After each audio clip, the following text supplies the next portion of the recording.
They say the moon goddess pairs true mates with perfect precision, but I think she has a darker sense of humor than the stories admit. Because the night Logan Finch stood before 500 wolves at the Alpha Summit and said those words that would change everything, I didn't beg. I didn't collapse. I didn't give him the satisfaction of watching me break. I walked. Straight through the summit hall's marble archway, straight past the pitying stares and satisfied smirks, straight into the garden where the night air was cold enough to hurt. Straight into a man I had never seen before, tall as an ancient oak, eyes like thunderclouds before lightning, a presence that made the darkness itself seem to step aside. He looked at me the way no one ever had, not with pity, not with calculation, with recognition. And before my mind could catch up to my mouth, I said 6 words I cannot take back. "Will you claim me? Right now?" He said yes.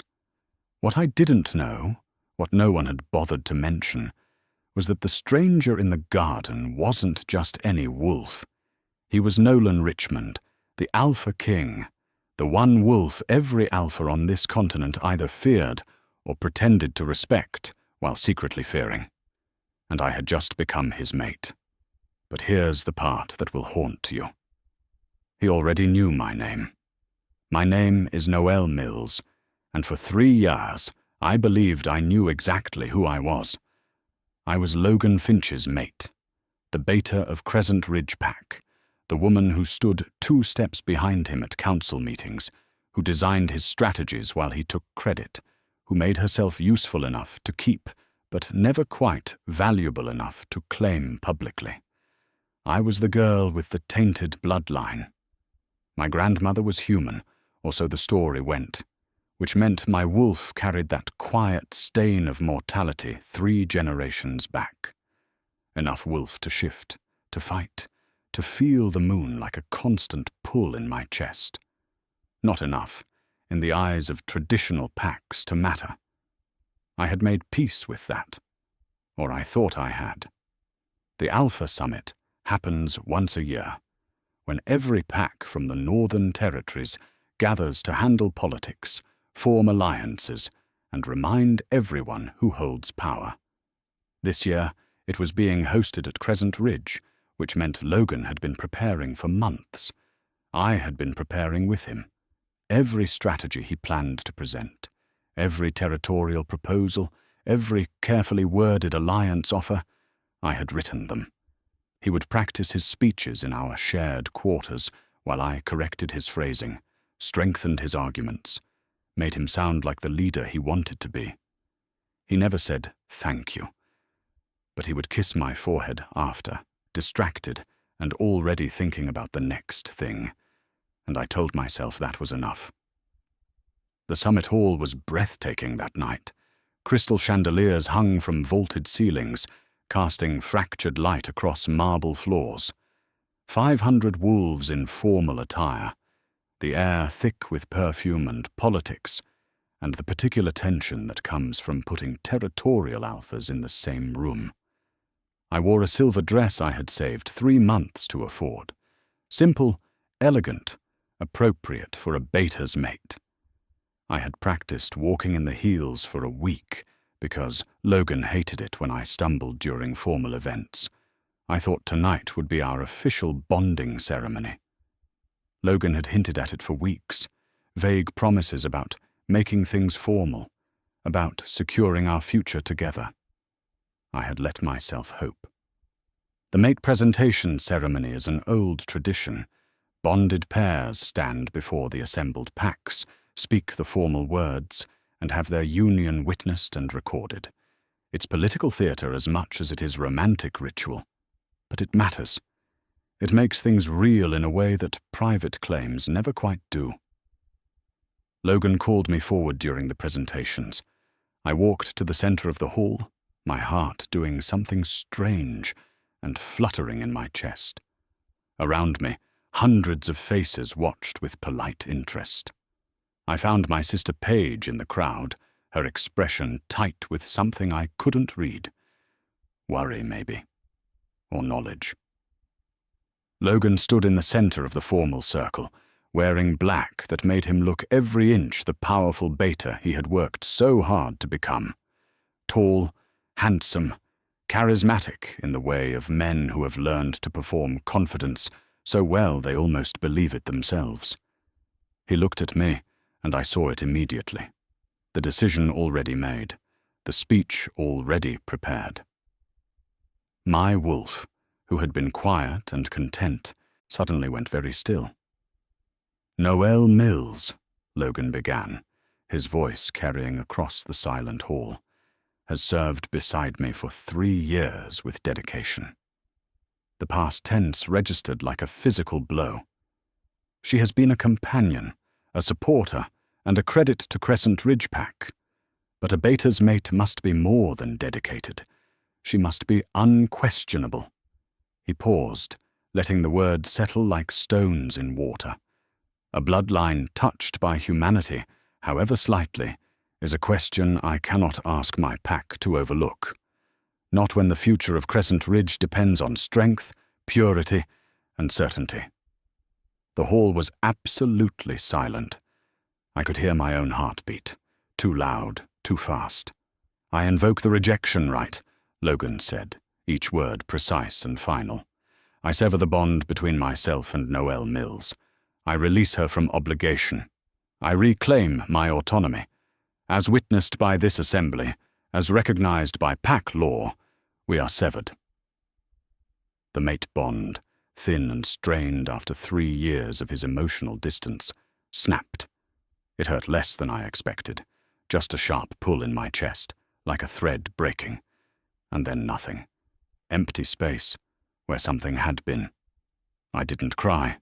I had cried enough in private over the past 3 years, during the nights when Logan was too busy for me, too focused on his ambitions, too invested in his image to notice I was disappearing. I simply stood there in my silver dress and my practiced heels and watched him destroy 3 years with a paragraph. "Talia Lambert," Logan called, turning slightly. A woman stepped forward from the crowd, tall, elegant, draped in silver silk that probably cost more than everything in my closet combined. Dark hair, perfect posture, and the kind of beauty that comes from generations of careful breeding and unlimited resources.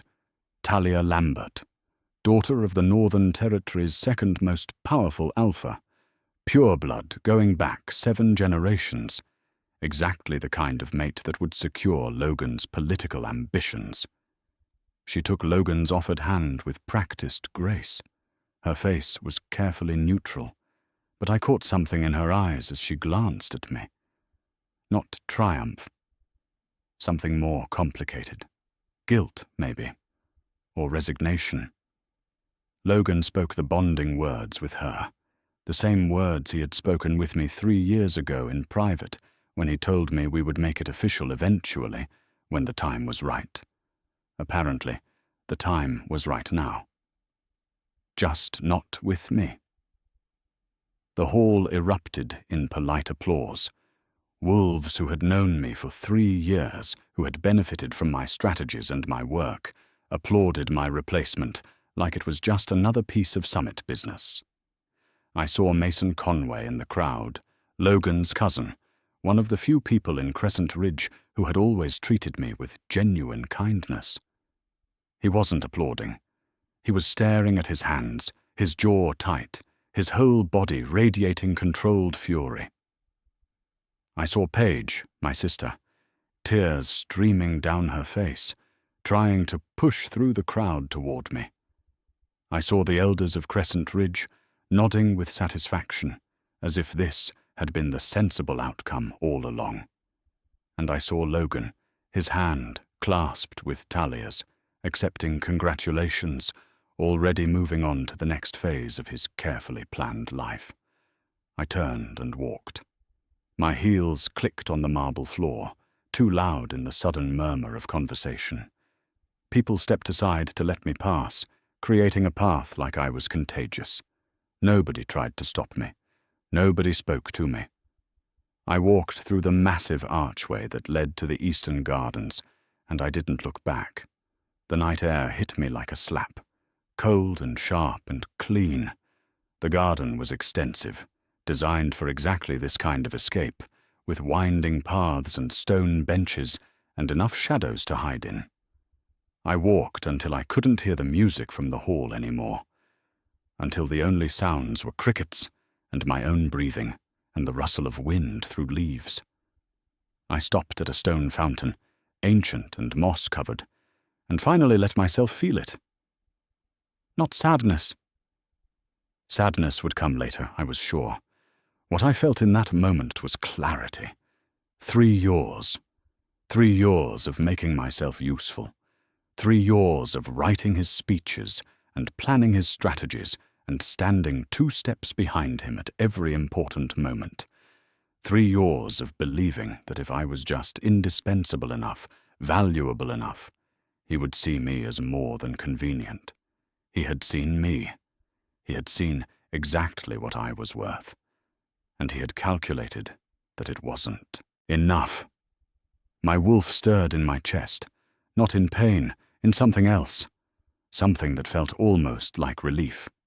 She had been quiet for so long, muffled under Logan's constant dominance, his need to be the strong one, the leader, the one in control. Now she stretched, cautious and curious, like something waking up after a long sleep. I pressed my hand against the fountain's cold stone and breathed. Rough night? I spun around, my heart slamming against my ribs. A man stood about 10 feet away, leaning against one of the garden's ancient oak trees. I hadn't heard him approach, which should have been impossible. Wolves always made some sound, some subtle shift in the air, some indication of presence. He made none. He was tall in a way that wasn't just about height, but about presence, as if the space around him had been reorganized to accommodate him. Dark hair, grey eyes that caught moonlight like water catches stars, and a face that looked like it had been carved with the specific intention of making people either trust him completely or fear him instinctively. I couldn't decide which I felt. He wore dark, simple clothes with no pack insignia anywhere I could identify. His posture was relaxed, but there was something in the way he held himself, a coiled readiness that marked him as dangerous.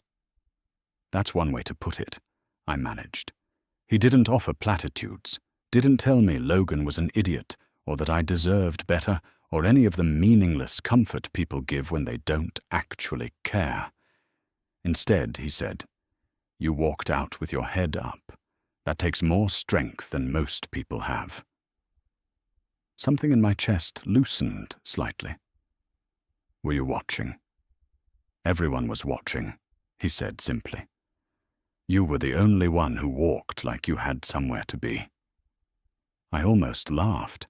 It came out as a choked sound that was halfway between amusement and something darker. "I don't have anywhere to be. I just needed to not be there." He nodded, like that made perfect sense. We stood in silence for a moment. It should have been awkward, standing in a garden with a complete stranger while my life fell apart 10 yards away. But it wasn't. It was just quiet. My wolf was doing something strange. She was paying attention to him with an intensity she had never showed toward Logan, even at the beginning. Alert, curious, certain in a way I didn't understand. The stranger pushed off from the tree and took a few steps closer, not threatening, just closing the distance to something more conversational. "I'm going to tell you something," he said, his voice low and even. "And you're going to think I'm giving you a line. But I'm not." I waited. That man in there just made the biggest mistake of his life. Not because you're useful or strategic or any of the things I'm sure you've been told you are. Because you're extraordinary, and he was too busy looking at his own reflection to notice. The words landed somewhere in my chest and stuck there. I looked at this stranger, really looked at him, and felt something shift in the air between us. Not just attraction, though that was there too. Something older, something that felt like recognition. Will you claim me? The words left my mouth before my brain could stop them. Impulsive, reckless, completely unlike the careful, strategic person I had trained myself to be. He went very still. I pushed forward, my voice steadier now, committed to the insanity. Right now, tonight, before I lose my nerve or my mind, whichever comes first. Why?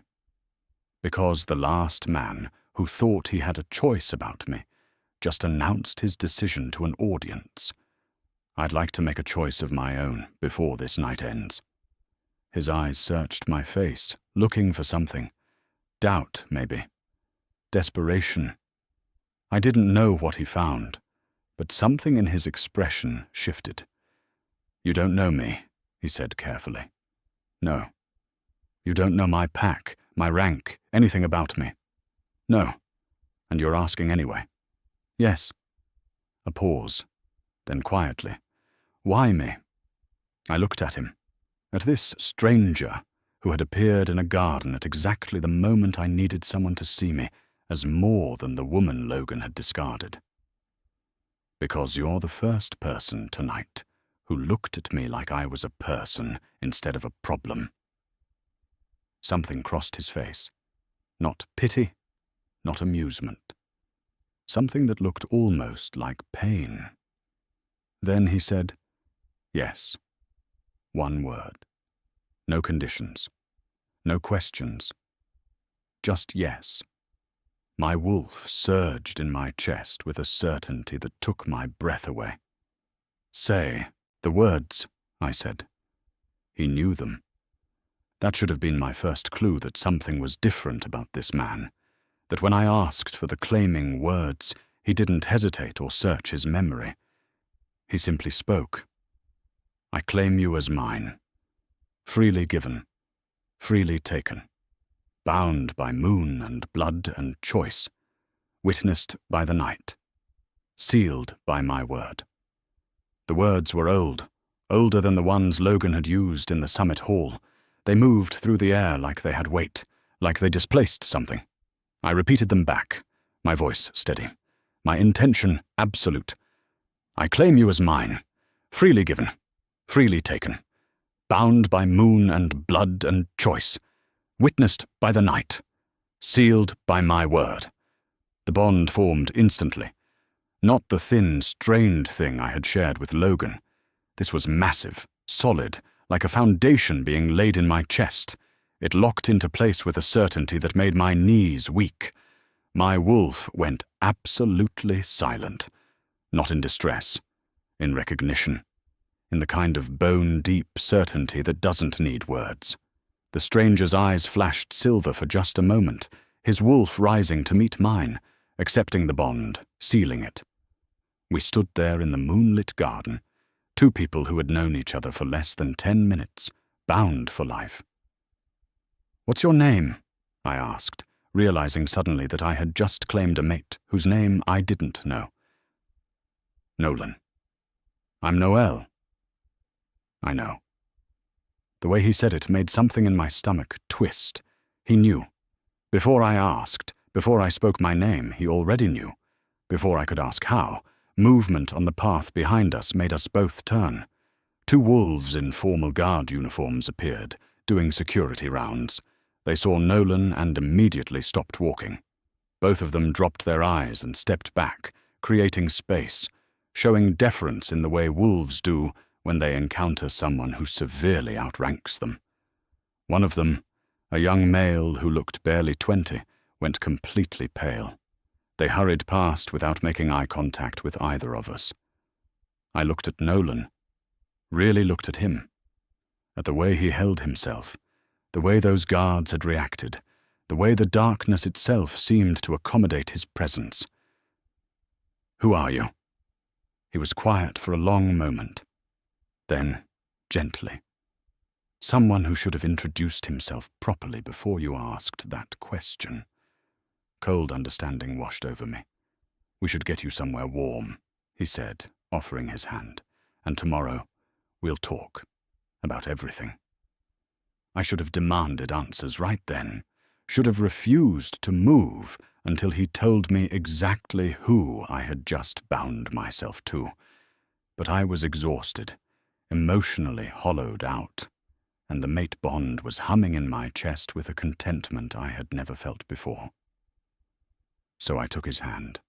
We walked through the garden toward the guest wing of the summit hall, and I tried very hard not to think about the fact that I had just claimed a mate whose identity I didn't know in a garden on the worst night of my life. My wolf was calm, certain, home. That should have been enough. It wasn't until morning that I learned the truth. I woke to sunlight streaming through gauze curtains and the immediate, disorienting sensation of not knowing where I was. The room was large, beautifully appointed, with furniture that belonged in summit guest quarters reserved for important visitors. I was alone in an enormous bed, still wearing my silver dress from last night, rumpled and uncomfortable.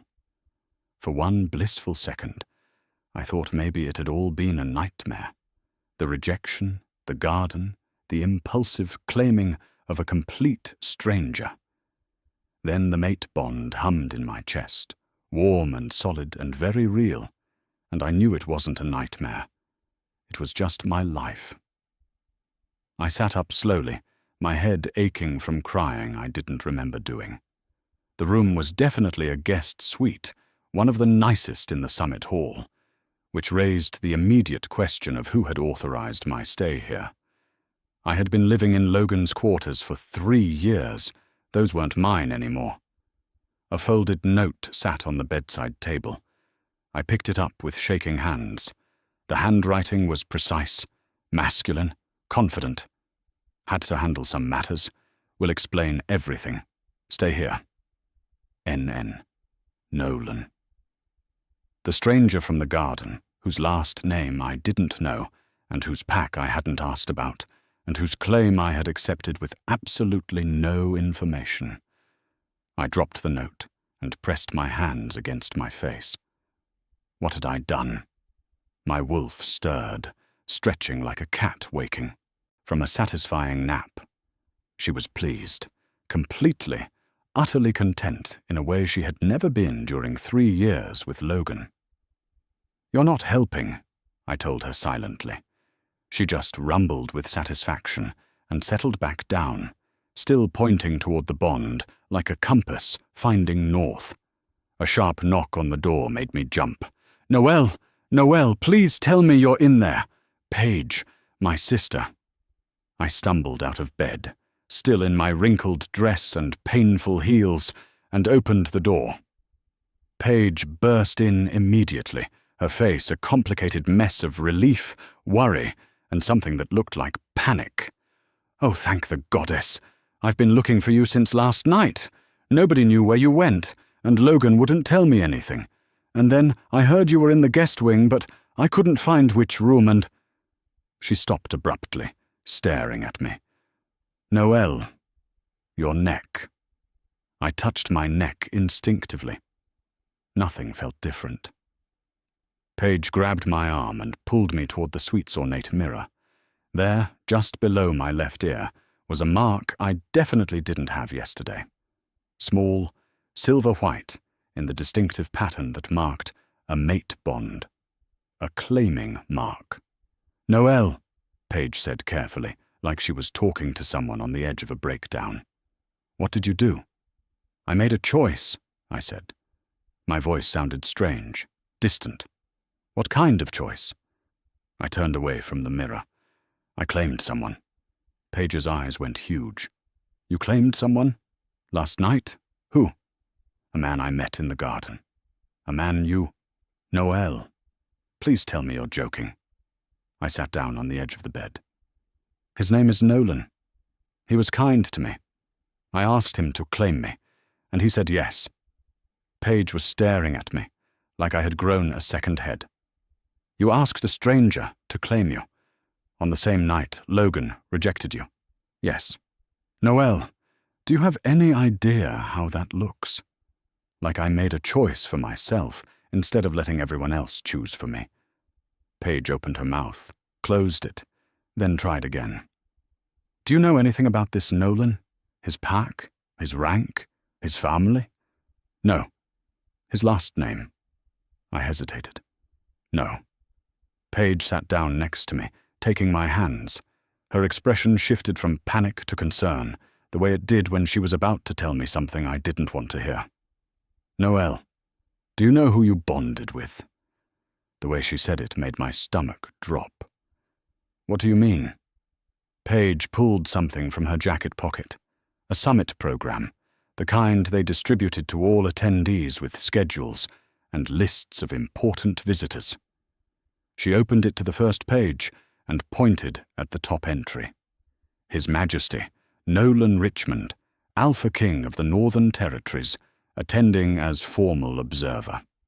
Below the text was a photograph, professional, formal, showing a man in ceremonial dress. The same man from the garden, the same storm-grey eyes, the same strong features, the same presence that made everything else seem smaller. The Alpha King. I stared at the program for a long time, waiting for my brain to process what I was seeing. Noelle, Paige's voice was gentle. Say something. I claimed the Alpha King. Yes. In a garden. Yes. While wearing a wrinkled dress and crying about Logan. I don't know about the crying part, but probably yes. I looked at my sister. Paige, I claimed the Alpha King. She squeezed my hands. I know, sweetie. Everyone knows. The whole summit is talking about it. Logan is furious. He's claiming the bond isn't valid because you were emotionally compromised. He's demanding the council review it. Of course he was. Logan couldn't stand the idea that I had moved on, that I had chosen someone else, that I might be fine without him. Where is Nolan now? Dealing with Logan, probably. There was a formal complaint filed this morning. Something about proper claiming procedures not being followed. I stood up, suddenly needing to move. I have to talk to him. To Logan? To Nolan. I need to know why he said yes. Why he claimed me when he knew who he was and I didn't. Paige looked at me with something like pride. That's my sister. Even in crisis, asking the right questions. A knock on the door interrupted us. Not Paige's frantic knocking.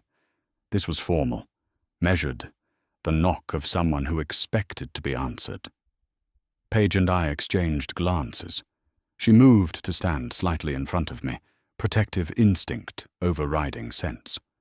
Come in, I called. The door opened to reveal a tall woman in formal guard uniform, silver insignia marking her as royal personnel. She had the posture of someone who had spent decades in military service. Lady Noelle, she said, her tone respectful but not deferential. His Majesty requests your presence for breakfast. Private dining room, 3rd floor, east wing. Lady, she had called me lady. Requests or commands? I asked. The guard's expression didn't change, but something that might have been approval flickered in her eyes. Requests. His Majesty was quite clear that you are free to decline. Free to decline. The Alpha King was giving me a choice. Tell him I'll be there in 20 minutes. The guard nodded once and left. Paige immediately started fussing over my dress. You can't go like this. You need to change, fix your hair, look like you have some control over the situation. Paige. She stopped, looking at me. I'm going in this dress, wrinkled and honest. If Nolan wanted someone who performed composure perfectly, he would have chosen someone else. My sister studied me for a long moment, then smiled. Okay, but at least let me fix your hair. 15 minutes later, I walked through the summit hall toward the east wing. My dress was still wrinkled. My hair was pulled back in a simple braid.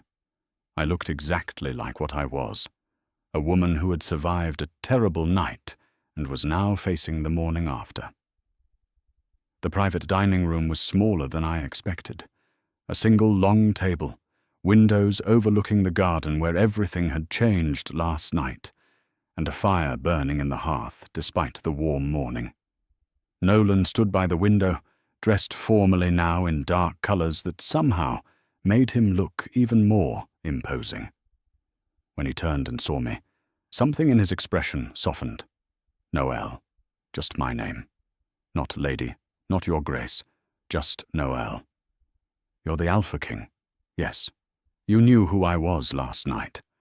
I knew your name. I knew your position in Crescent Ridge. I didn't know you. He gestured to the table. Please, sit. We should talk. I crossed to the table but didn't sit. You let me propose to you without telling me who you were. Would you have asked if you'd known? The question landed like a stone. We both knew the answer. No, I admitted. Then I'm not apologizing for keeping it to myself. You let me make a decision without full information. You asked me to claim you. You didn't ask about my rank, my pack, my political position. You asked if I would choose you. He paused. I said yes because you asked, without knowing what I could give you. Do you know how rare that is? I sat down slowly, processing that. People usually want something from you. Always. Every single person I've met since I became king wants power, protection, favor, access, connection. They come with proposals and carefully prepared arguments. He sat across from me. You came with a question, a real one, and you asked me, not the king. But I got both. Yes, you did. Silence stretched between us. Outside the window, morning light was turning the garden golden. I could see the fountain where I had stood last night, broken and determined. I need you to tell me why, I said quietly. Why you said yes. Because if this was political, if you saw an opportunity and took it. It wasn't political. Then what was it? He leaned forward slightly, his grey eyes serious. Have you ever met someone and immediately known they were going to change your life? Not because of what they could do for you, just because of who they are? I thought about Logan, about 3 years of trying to make myself into someone he would value. No. I did. Last night, in a garden.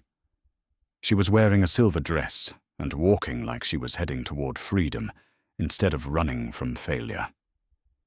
And when she asked me to claim her, I said yes, because saying no would have been the biggest mistake of my life. The words settled into my chest, warm and certain.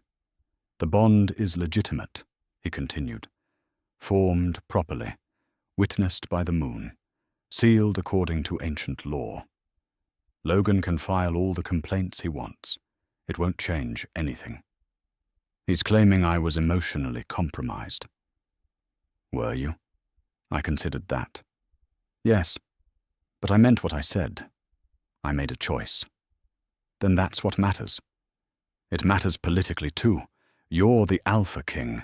I'm nobody with a tainted bloodline and no pack position. People are going to talk. Let them. Nolan.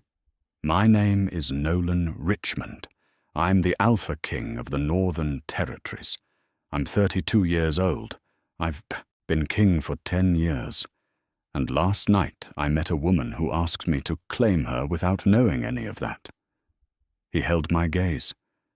I said yes because I wanted to. If the politics complicate that, then the politics can adjust. I wanted to believe him. Goddess, I wanted to believe him. There's something else, he said, his tone shifting to something more careful.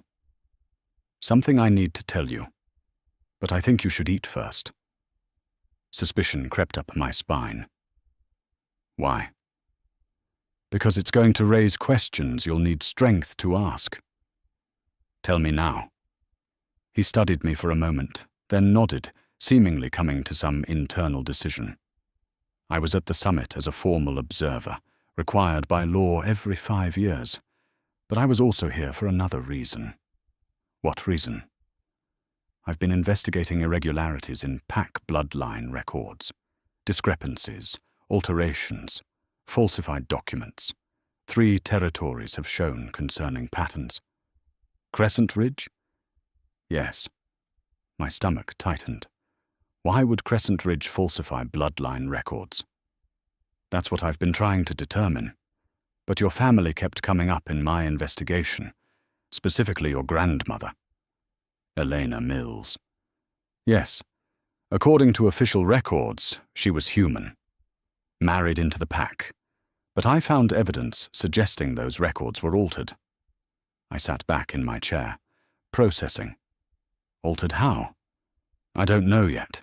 I'm waiting on archive records from the Royal Library. But Noelle, I think the story you've been told about your bloodline might be wrong. What are you saying? I'm saying that I think the reason Logan rejected you might not have been because your bloodline was too weak. He paused, letting that sink in. I think it might have been because your bloodline is too strong. The room felt too small suddenly. That doesn't make sense. Not yet. But it will. He pulled a document from inside his jacket and slid it across the table. This is your grandmother's original registration record. Look at the ink. I picked up the document carefully. It was old, yellowed, officially sealed. Elena Mills, it read, human-born, bonded to Marcus Mills. But the ink wasn't consistent. Some parts were darker, newer. The word human had been written over something else, the original word carefully scraped away. Someone changed this, I said slowly. Yes. And I want to know why. I want to know who authorized it, what they were hiding, and what it means for you. I looked up at him. You knew this last night. When I asked you to claim me, you already knew something was wrong with my family's records. I suspected something was wrong. I didn't know what. And Noelle? He stopped, choosing his words carefully. I didn't claim you because of the investigation. I claimed you because you asked.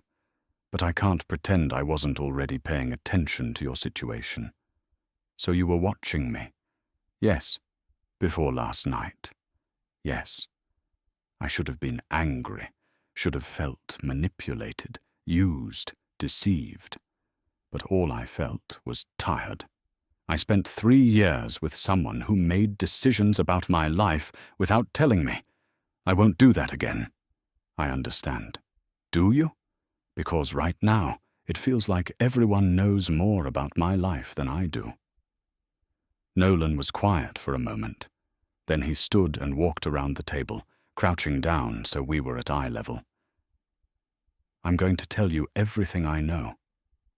And then I'm going to help you find out the rest. Not because you're my mate, though you are. Not because it's politically useful, though it might be. But because you deserve to know the truth about your own life. And if the truth is complicated, then it's complicated. We'll deal with it. We. Yes, we. You claimed me, remember? You're stuck with me now. Despite everything, I almost smiled. I claimed the Alpha King in a garden while crying over my ex. Yes, you did. Probably not your best moment, strategically. Definitely not. But possibly your bravest. I looked at him. At this man who had said yes without knowing why I was asking, who had claimed me knowing it would complicate everything, who was now offering to help me untangle a mystery I didn't know existed. I don't forgive you for not telling me who you were. I didn't ask you to. But I'm not walking away either. Something warm crossed his expression. Good, because I meant what I said in the garden. I don't take back yes. Even though I'm nobody with a complicated bloodline and an ex who's currently filing complaints with the council, you're not nobody. You're Noelle, and you're my mate. That's all the information I need. The bond hummed in my chest, warm and certain, and completely at odds with the chaos of the past 12 hours. A knock on the door interrupted us. The same guard from earlier. Your Majesty, Logan Finch is demanding an audience. Nolan stood smoothly. Tell him I'm busy. He's insisting it's urgent, regarding proper claiming procedure violations. Tell him the claiming was legitimate, and if he has concerns, he can file them with the council like everyone else. Nolan's voice was pleasant, but there was steel underneath. And tell him, if he attempts to contact Lady Noelle directly, I'll consider it harassment of a royal mate. Royal mate. The guard nodded and left. I stood up, my legs shaky. You just called me your royal mate. That's what you are. Nolan, I wore second-hand dresses to council meetings. I helped Logan with his paperwork. I'm not. You're my mate. Everything else is details. The council won't see it that way. The council will see it however I tell them to see it. He softened slightly. I'm not going to throw you into politics you're not ready for. But I'm also not going to hide you or diminish you, or let anyone treat you as less than you are. And what am I? He looked at me steadily. We're going to find out. 2 days later, I stood in the Royal Library of the Northern Territories and tried not to feel overwhelmed. The journey from Crescent Ridge to Nolan's territory had been surreal. A private car, royal guards, my sister Paige sitting across from me, still looking vaguely shocked that her sister had become a royal mate overnight. The palace itself was overwhelming, centuries old, massive, staffed by wolves who called me Your Grace, despite my repeated requests that they just use my name. Nolan had given me space to adjust, my own quarters, though he made it clear I could stay in his whenever I wanted. Access to anything in the palace I wanted to see, and most importantly, unrestricted access to the Royal Library's restricted archives, which was where I currently stood, surrounded by documents that were making my head spin. Find anything interesting? I turned to find Nolan leaning against one of the massive bookshelves, watching me with that steady attention I was beginning to recognize as his default state. Define interesting. I've found census records going back 100 years, Pack Alliance documents, territorial agreements, and about 15 different versions of my grandmother's registration. He pushed off the shelf and came to stand beside me, looking at the documents I had spread across the reading table. 15? At least. Each one is slightly different. The dates don't line up. The signatures vary. Even her name changes spelling in some of them. I pointed to one particularly obvious discrepancy. This one lists her as Eleanor Ashford. All the others say Eleanor Mills. Ashford, Nolan repeated quietly. Does that mean something to you? Maybe. The Ashford line was old nobility, connected to the royal family distantly, but they died out 2 generations ago in a political purge. All of them? According to official records, yes. I looked down at the document. So either my grandmother coincidentally had the same surname as extinct nobility, or she was nobility, and someone wanted that fact hidden. The implications of that settled over us like a heavy blanket. Nolan, if my grandmother was nobility, why would she have been placed in Crescent Ridge as human-born? Why hide her? Protection. If the Ashford line was being targeted, hiding any survivors would have been a priority.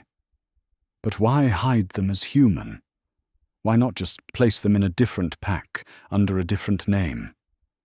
He was quiet for a moment, thinking. Unless they needed to hide more than just her identity. Unless they needed to hide what she was capable of. A chill ran down my spine. You think she had some kind of ability? I think she had a bloodline that someone considered either dangerous or valuable enough to completely suppress. He picked up another document, this one sealed with the official mark of the Royal Council. And I think someone in the Council authorized it. Can we find out who? Already looking. But Noel, if this is what I think it is, we're going to make some powerful people very uncomfortable. I thought about Logan, about 3 years of being told I wasn't enough, about the rejection that had been designed to keep me powerless. Good. Let them be uncomfortable. A small smile touched his face. That's my mate. We worked in comfortable silence for another hour, pulling records, cross-referencing dates, building a timeline that was becoming increasingly disturbing. 50 years ago, Elena Ashford appeared in Crescent Ridge records as Elena Mills, human-born mate to Beta Marcus Mills. No prior history, no family records, nothing before her arrival. That same year, a protection treaty was signed between the Royal Line and Crescent Ridge Pack. The terms were classified, but the reference numbers connected directly to Elena's registration. 25 years ago, Elena's daughter, my mother Cassandra, married a pack warrior named David Mills. Their bloodline status was listed as human-touched, qualifying them for pack membership, but not ranking positions.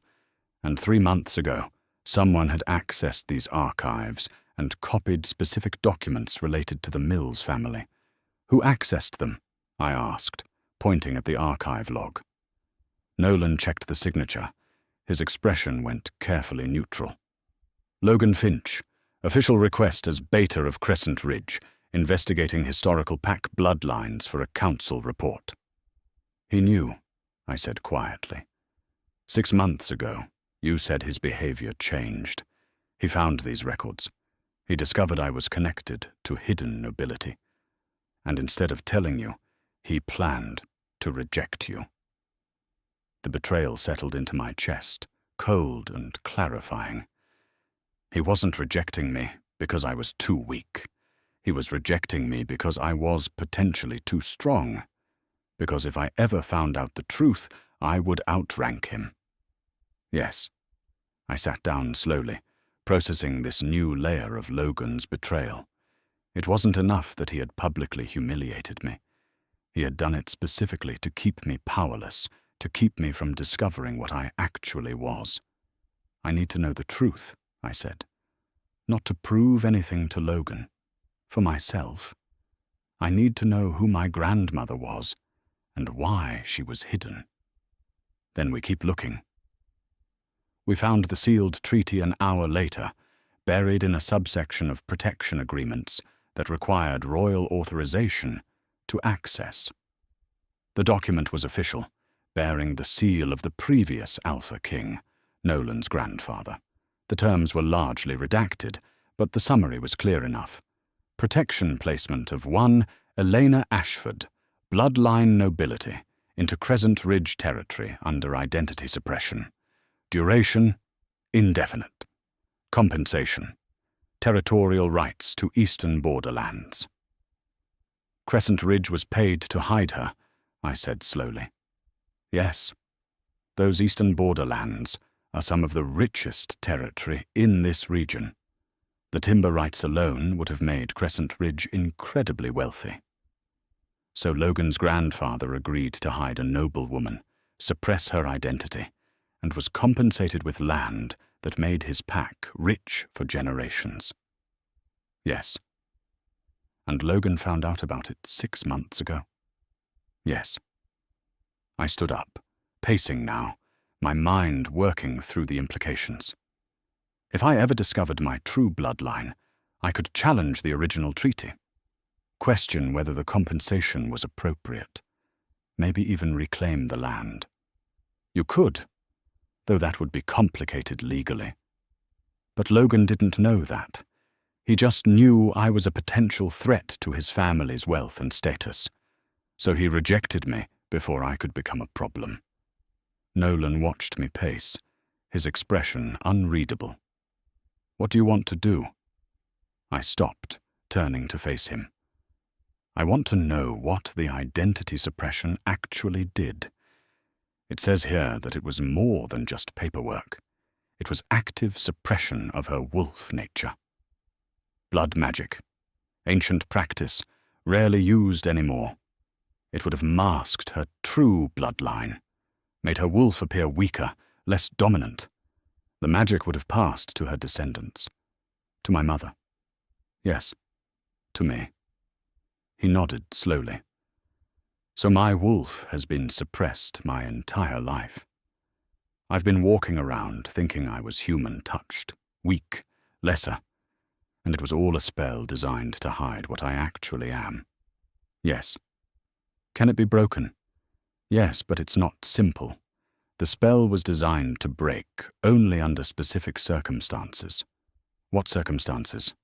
He hesitated, and I saw the moment he decided to tell me the full truth. "True emotional severance, a genuine bond, freely formed, then completely rejected. The spell was designed around the theory that only real heartbreak could constitute the right trigger. The garden. Logan's rejection. My proposal to Nolan. It already broke," I said quietly. "I think so, yes. The claiming bond we formed should have triggered the dissolution. But the magic takes time to fully unwind. Days. Maybe weeks. How will I know when it's complete? Your wolf will change. Strengthen. You'll feel it." I pressed my hand against my chest, where my wolf had been unusually quiet since we arrived at the palace. Not absent. Just still. Waiting. So Logan's rejection wasn't just cruel. It was the exact thing needed to free me. Yes, though I doubt he knew that. Does it matter? He still chose to hurt me. No, it doesn't matter. I looked at all the documents spread across the table. 50 years of secrets and lies and carefully maintained deceptions. I need to confront my mother. She knew about Elena. She knew the truth and never told me. She might have been bound by the same spell. Then she needs to know it's breaking. Nolan nodded. I'll arrange transport back to Crescent Ridge. But Noelle... He stopped, choosing his words carefully. If this spell is breaking, there are going to be physical changes. Obvious ones. If you go back to Crescent Ridge before it's fully dissolved, Logan will know something is happening. Yes. Good. Let him know. Let him see what he rejected. That small smile touched his face again. All right. We leave tomorrow. That night I stood in my quarters, palatial, overwhelming, still not feeling quite real, and stared at myself in the mirror. I looked the same. Same dark hair, same grey-blue eyes, same face I had seen every morning for 24 years. But something felt different. My wolf was stirring, stretching, testing the boundaries of whatever had been holding her back. A knock on the door pulled me from my thoughts. Come in. Nolan entered, carrying 2 cups of tea. He offered me one without speaking, and we stood together by the window, looking out over the palace grounds. Can't sleep? He asked. Too much in my head. Want to talk about it? I considered. Logan and I were together for 3 years. I thought I knew him, thought I understood what kind of person he was. But he kept this secret for 6 months, planned my rejection, used me right up until the moment I became inconvenient. I'm sorry. Don't be. I'm not looking for sympathy. I'm just realizing how blind I was. I spent 3 years trying to be valuable enough to keep, and the whole time he was calculating whether I was more useful or more dangerous. That's not a reflection on you. That's a reflection on him. Is it, though? I made myself into exactly what he wanted. I wrote his strategies, planned his campaigns, made myself indispensable. I thought that was strength. Now I wonder if it was just fear. Nolan was quiet for a moment. Then, carefully, "You were surviving in a situation where you had no real power. You used the tools available to you. That's not weakness, that's intelligence. I could have left. And gone where? You had no pack, no position, no resources outside of Crescent Ridge. You stayed because leaving would have meant starting from nothing." He was right, and I hated that he was right. "I don't want to be that person anymore," I said quietly, "the one who makes herself useful enough to keep. I want to be someone who has value, regardless of what I can do for other people." "You already are. You don't know that." "Yes, I do. You asked me to claim you in a garden without knowing what I could give you. That's not the action of someone calculating value. That's the action of someone claiming their own agency." I looked at him, at this man who had said yes without hesitation, who had given me space to process, who was now offering to help me untangle 50 years of lies. "Why are you helping me with this?" "Because you're my mate." "That's not a real answer." He smiled slightly. "It's the only answer that matters. But if you want something more specific, because I've spent 10 years watching people lie to each other for political gain, watching bloodlines get manipulated for power, watching wolves get trapped in situations they didn't choose. And I'm tired of it." "So I'm what? Your righteous cause?" "No. You're my mate who deserves to know the truth about her own life. There's a difference." We stood in comfortable silence, drinking tea, watching the moon rise over the palace grounds. "Tomorrow is going to be difficult," I said, "eventually." "Yes. My mother is going to be upset. Logan is going to cause problems. The pack is going to have questions. Probably. And I'm going to walk into all of that with you beside me. If you want me there." I thought about Logan, about 3 years of standing 2 steps behind him, about making myself smaller so he could appear bigger. No, I need to do this alone. If he was disappointed, he didn't show it. "All right. But I'll be close if you need me." "Thank you." He set down his teacup and moved toward the door, giving me space like he had given me space since the claiming. Always present, never pushing. "Nolan?" He turned back. "This thing between us, the bond, it's real, right? Not just political convenience." He crossed back to me, stopping close enough that I had to look up to meet his eyes. 3 days ago, a woman I'd never met asked me to claim her in a garden. She was wearing a wrinkled dress, and her makeup was running, and she looked absolutely furious with the world. And I said yes because, in that moment, she was the most honest person I'd ever met. He reached up, gently touching the claiming mark on my neck. "This is real. Everything else, the politics, the bloodlines, the complications, those are just details we'll figure out together. But this bond between us, this is the only thing that matters." His hand was warm against my skin. The mate bond hummed between us, certain and strong. "I'm still angry you didn't tell me who you were." "I know. And I'm not ready to forgive you for that yet." "I know. But I'm glad you said yes." "So am I." He leaned down slowly, giving me plenty of time to pull away, and pressed a gentle kiss to my forehead. Not demanding, not claiming, just present. Then he stepped back, gave me a small smile, and left me alone with my thoughts and my tea and the growing certainty that I had accidentally claimed a mate who might actually be worth keeping.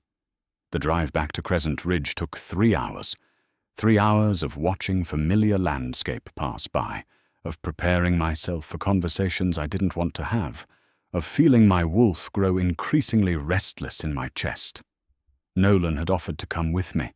I had refused, but I hadn't refused the 2 royal guards he insisted accompany me. They followed at a discreet distance, present but not intrusive. Paige sat beside me in the car, her hand occasionally squeezing mine. "Mum's going to cry," she said, as we crossed into Crescent Ridge territory. "Probably. And then she's going to ask 10,000 questions. Definitely. And Logan, I don't care what Logan does." Paige looked at me, surprised. "Really? Really? He rejected me. He chose Talia. He gets to live with that decision. You sound different." "I feel different." And I did. Something had shifted in the past few days. Maybe it was the bond with Nolan, solid and certain, in a way my bond with Logan never was. Maybe it was learning the truth about my grandmother, about 50 years of secrets designed to keep me powerless. Or maybe it was simpler than that. Maybe I had just stopped caring what people thought about my choices. The Mills family cottage sat on the eastern edge of Crescent Ridge territory, small, worn, comfortable in the way of homes that had housed generations of the same family. I had grown up here, back when my father was still alive, back when life was simpler. My mother's car was in the driveway. "Do you want me to come in?" Paige asked. "No, this is something I need to do alone." She nodded, squeezing my hand one more time before I got out of the car. My mother opened the door before I could knock. She looked older than I remembered, worn in a way that had nothing to do with age. When she saw me, her face crumpled. "Noelle. Oh, my baby girl." She pulled me into a hug, and I let her, even though I was angry, even though I had questions that were going to hurt both of us. Come in. Let me look at you." She held me at arm's length, studying my face. "You look good. Tired but good. And that mark." Her fingers touched the claiming mark on my neck, and something complicated crossed her face. "You bonded with the Alpha King." "Yes." "Noelle, what were you thinking?" "I was thinking I wanted to make a choice for myself." She led me into the small living room, sat me down on the couch that had been there since my childhood, and started fussing with tea the way she always did when she was nervous. "Mum, I need to talk to you about Grandmother Elena." Her hand paused over the teacups. "What about her?" I know she wasn't human. The teacup slipped from her fingers, shattering on the kitchen floor. She stared at the broken pieces for a long moment, then slowly sank into a chair. "How did you find out?" "The Royal Archives. There are documents, treaties, records showing she was noble-born, Elena Ashford, placed in Crescent Ridge under identity suppression." "Oh, goddess!" My mother's voice was barely a whisper. "Why didn't you tell me?" "I couldn't. The spell, it prevented me from speaking about it directly. Any time I tried to tell you the truth, the words wouldn't come. A silencing spell, yes. Part of the original protection magic. Everyone who knew the truth was bound by it." I leaned forward. "Mum, I need you to tell me everything. Now. Whatever the spell prevented you from saying, it doesn't matter anymore. The magic is breaking." She looked up sharply. "Breaking? How?" "Logan's rejection. It triggered the dissolution." Understanding dawned on her face, followed immediately by fear. "Noelle, if the spell is breaking, your wolf is going to change. Strengthen. People are going to notice." "Let them notice. I want to know the truth. All of it." My mother was quiet for a long moment, gathering herself. Then she began. "Your grandmother was Eleanor Ashford, cousin to the Alpha King's sister. She was young, pregnant, and terrified when she came to Crescent Ridge. There had been a coup attempt, a political purge targeting the royal family. Several members were killed. Elena was marked for death. Because she was pregnant. Because her child, my mother, was prophesied to carry extremely strong bloodline traits, the kind that appears once in several generations, the kind that makes alphas nervous. A chill ran through me. What kind of traits? True alpha potential, the ability to challenge and win against any existing alpha through sheer dominance. It's rare, incredibly rare, and politically destabilizing. So they hid her to protect her, and to protect the political structure. If Eleanor's child grew up knowing what she was, trained in her abilities, she could have challenged for territory, disrupted carefully maintained power balances.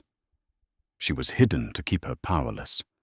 Yes, and the magic passed to you, to me. My mother nodded, tears streaming down her face now. I've watched you struggle your entire life, knowing you were so much more than you believed yourself to be. I watched Logan diminish you, watched you make yourself smaller, watched you accept treatment you never deserved. And I couldn't tell you. The spell wouldn't let me. Did Logan's grandfather know, when he agreed to the protection treaty? Yes, he was paid handsomely for his silence, and for ensuring the Mills family never rose to positions of real power within the pack. So for 50 years, Crescent Ridge has kept us deliberately suppressed, and profited from it. Yes, I stood up, pacing now, my mind working through implications. When did Logan find out? 6 months ago. He found his grandfather's private documents. I don't know what exactly they contained, but his behavior towards you changed immediately after. He planned the rejection. I think so, yes. I think he realized you were a threat to his plans, and decided to eliminate you before you became a problem, by publicly humiliating me. My mother crossed to me, taking my hands. I'm so sorry. I should have found a way to tell you, spell or no spell. I should have. You were bound by magic designed by the Royal Council itself. There was nothing you could have done. I could have warned you about Logan. I wouldn't have listened. I was too invested in making it work. We stood together in the small living room, both of us processing 50 years of secrets finally coming to light. What happens now? My mother asked. Now I finish breaking the spell, and then I confront Logan. Noelle, be careful. If he discovers you're gaining strength, let him discover it. I'm done hiding. A knock on the door interrupted us. Not Paige. This knock was formal, demanding. My mother's face went pale. That's Logan, his knock. I know. You don't have to see him. Yes, I do. I opened the door myself, and there he stood. Logan Finch, Beta of Crescent Ridge, looking exactly as I remembered. Handsome, confident, charismatic in that practiced way of his. But I saw him differently now. Saw the calculation in his eyes, the way he was already assessing the situation, looking for angles. Noelle, I heard you were back. News travels fast. We need to talk. I have nothing to say to you. I have things to say to you. He glanced past me at my mother.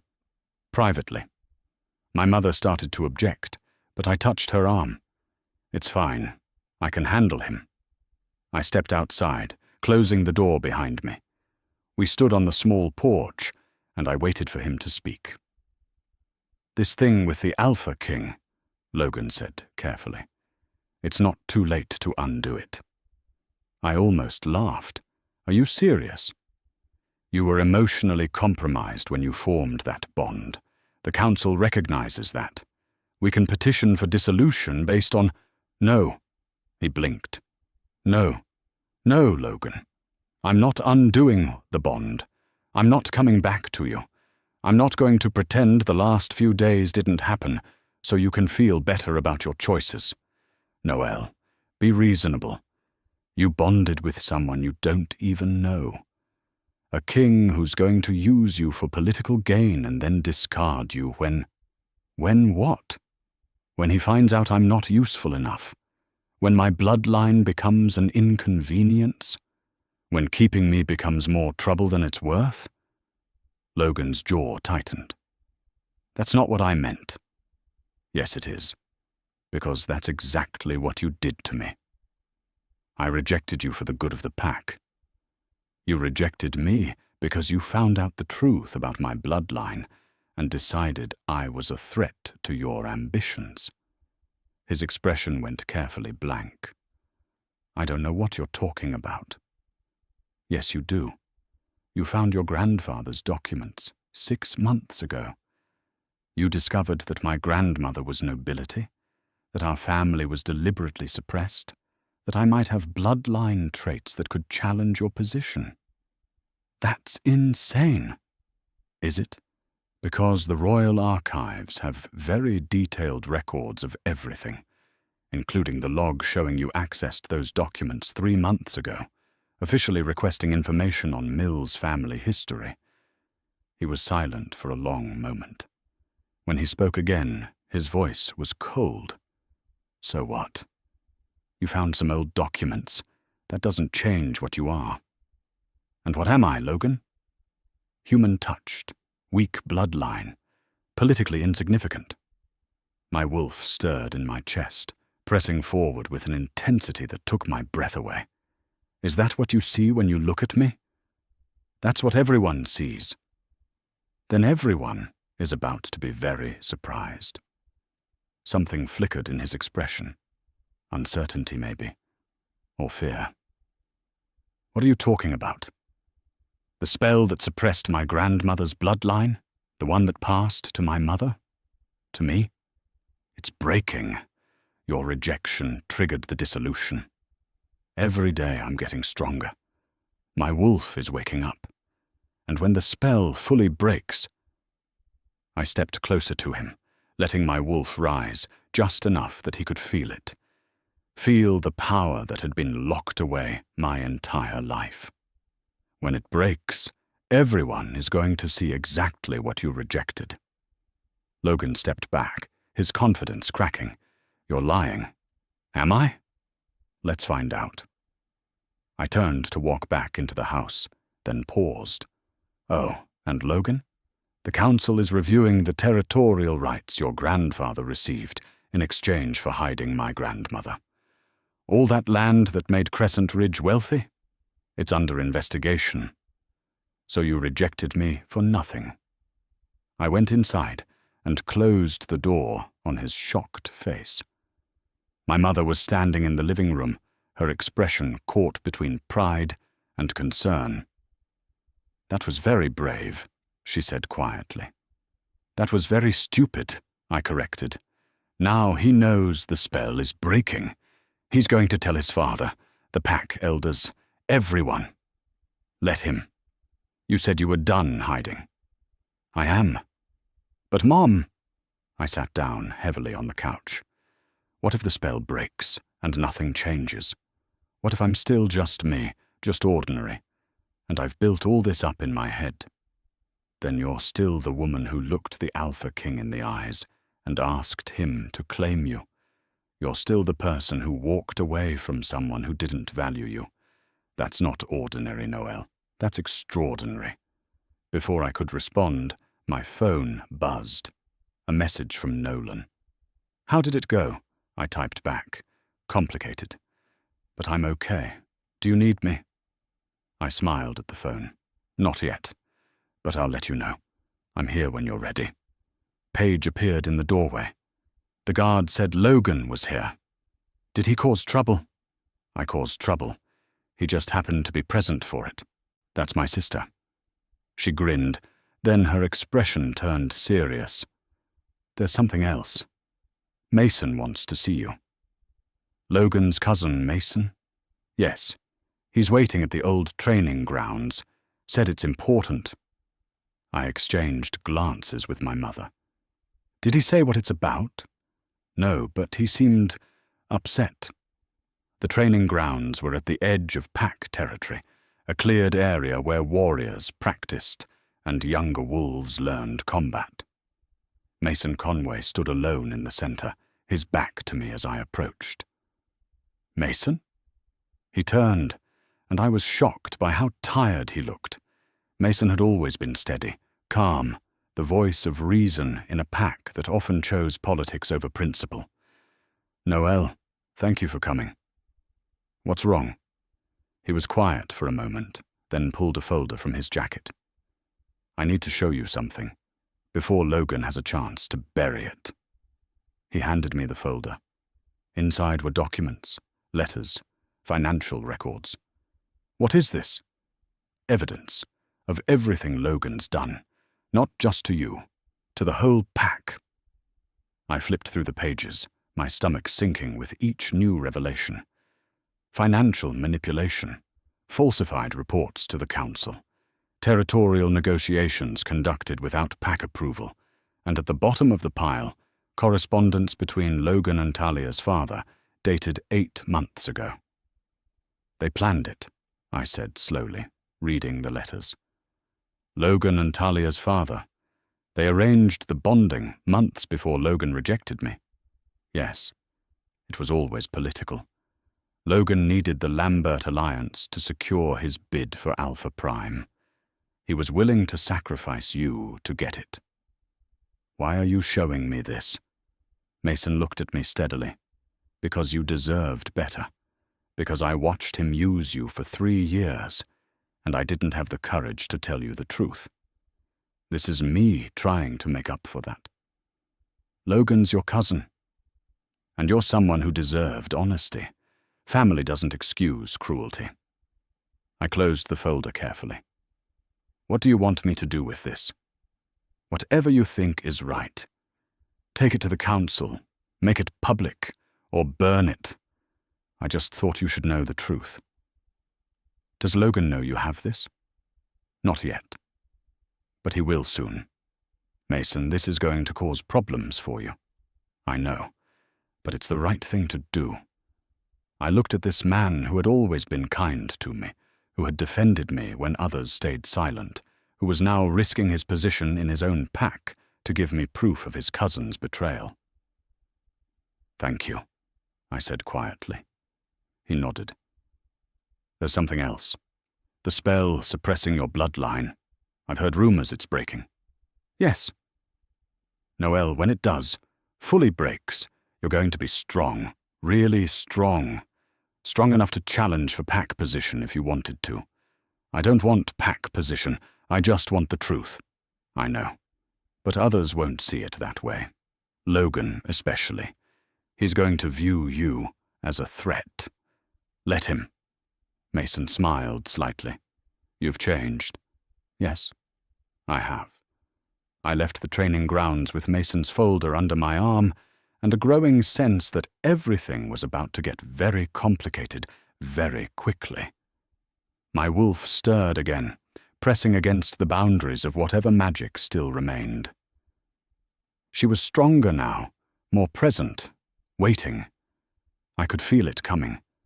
The moment when the spell would finally break completely, when I would shift into my true form for the first time. I just hoped I was ready for what that would reveal. The summons came 3 days later, formal, official, bearing the seal of the Pack Council and requiring my presence at the Summit Hall for what was politely termed bloodline verification proceedings. In other words, Logan had convinced the council to test my claim. I sat in my quarters at the palace. I had returned to the Northern Territories after my confrontation with Logan, staring at the official document. Nolan appeared in the doorway. He had a talent for appearing exactly when I needed him. You heard, I said. The whole territory has heard. Logan's making a formal challenge to your heritage claim. I haven't made a heritage claim. He's claiming you fabricated evidence of your bloodline to manipulate me into the bonding. He's demanding a public blood test. I set down the summons. A blood test. Ancient ritual. Your blood is tested in enchanted flame. The flame's color reveals your bloodline classification. And if it shows I'm human-touched like everyone believes, then Logan gets to claim you lied, and the bond becomes questionable. But if it shows nobility, then he loses everything.